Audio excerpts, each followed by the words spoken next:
इसमें दो मुशावरती इजलास हुए क्योंकि खासा मुश्किल था जजेस के लिए भी कि किस तरह इसको डिसाइड करें। सर ये मामला जदून साहब इतना मुश्किल था या इसकी सियासी नौयत होने की वजह से ज्यादा कॉम्प्लिकेटेड? नहीं, देखिए इसकी सियासी भी है और उसकी आईनी नौयत भी बहुत ज़्यादा है। अगर आप पार्लियामेंट में देखें ना, एक ऐसी पार्टी, किसी भी पार्टी को मेजॉरिटी देते हैं जो इनफैक्ट मेजॉरिटी में नहीं है, तो आप प्रोपोर्शनल जो रिप्रेजेंटेशन है उसके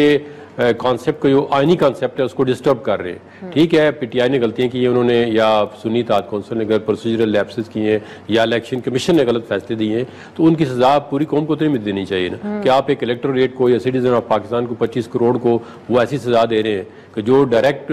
2/3 मेजॉरिटी देना बहुत मुश्किल है, तो आप इनडायरेक्ट जो है 2/3 मेजॉरिटी दे रहे हैं। अगर यहाँ पे किसी को लैप्सेस हो गई हैं या इलेक्शन कमीशन ने कोई मेलाफाइडी जो है वो ऐसा गलत इंटरप्रिटेशन कर दी है, ये क्वेश्चन उठा है ड्यूरिंग प्रोसीडिंग कि इलेक्शन कमीशन ने किस तरह इनको इंडिपेंडेंट कैंडिडेट डिक्लेयर किया। अगर उनसे सैंपल ले लिया था तो पार्टी तो एग्जिस्ट कर रही थी ना, पार्टी के प्लेटफॉर्म से एज ए पीटीआई कैंडिडेट वो इलेक्शन कॉन्टेस्ट कर सकते थे, लेकिन बैट पे नहीं, किसी और लेट्स से गिलास के निशान पे, कप के निशानों पे, तो वो एज ए पीटीआई तो कॉन्टेस्ट कर सकते थे। इस पे ये बड़ी बहस हुई है, तो अब देखें, अब बस थोड़ा टाइम रह गया है कल के